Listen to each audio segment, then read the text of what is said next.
So, my thought this morning is about just the chaos that we're living with, that we're surrounded with. Political stuff going on, and wars, and concerns about our friends and neighbors.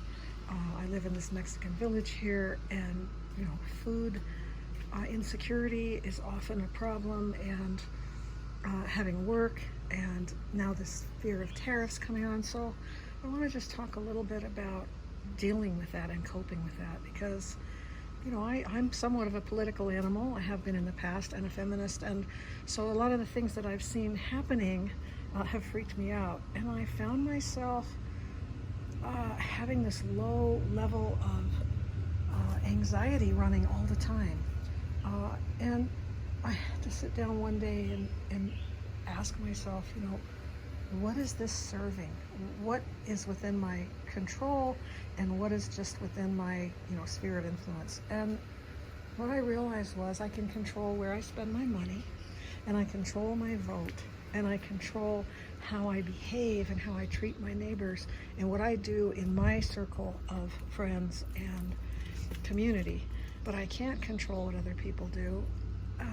And so I decided I needed to focus my attention on what I do, how I behave, and the things that are within my control. And I discovered that if I start painting, or if I go out in the garden and look at the plants and pick off little dead pieces, or sit in the chair in the morning and listen to the birds and watch them fly around in the trees, something wonderful happens.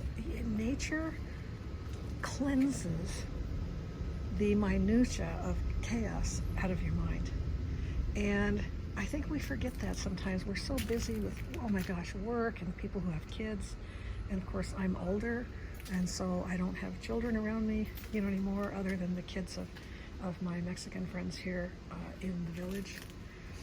But I just want to say that as an artist or creative person, whether you write music or whatever, don't let the chaos of the larger world out there steal the treasure that is yours, which is your thought life, your creative life, the things that you love, the moments that you treasure, because that's really casting your pearls before swine. It does no good to worry. It does no good to stress. It does no good to run on anxiety. What does good is for you to be a centered being amidst other people, so that we have enough anchors amongst us, not to perpetuate bitching and complaining and fear, but to be that sort of calm center. And the more calm centers are in my life, and the more people who are like that remind me that throughout history there have been many, many challenges, and we can only do what we can do. It's helpful, because I don't think we can survive if we don't learn how to become that place of peace and that place of creativity that we wish to have in the world. If we all become anxious and angry and combative, then the world becomes an anxious, angry, and combative place. So in my own space, in my own mind and my own actions, I want to choose to be someone who calms it down and doesn't ramp it up. So if you're having trouble creatively, I would say just take some time. Whoops, that's my fingers. Sorry about that. Take some time and go outside, or put on some music, lay down and stretch.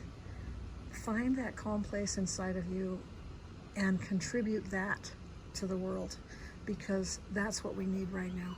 And there are people who can be activists, and there are people who can do things and influence things. And if that's who you are, do it.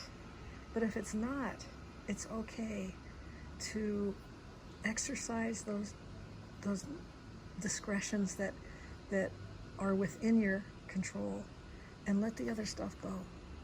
Thousands and thousands of years have gone by, with all kinds of events where, as the pendulum has swung back and forth in history. And we never want to forget history, we want to learn from it. But as creatives, we have to hold onto our identity, because it's always been the musicians and the poets and the dancers and the philosophers and the composers, the fringe of society people who ultimately have changed society. So if we give that up, then that shrinks. And then the role of the creatives and the artists in the world diminishes and is taken over by the other side. So be that creative source, be that wonderful center of creativity, and don't let anyone steal that from you. It's your birthright, and it is what you have to contribute to the world. And don't let anybody take that away from you, ever. And that's it for today.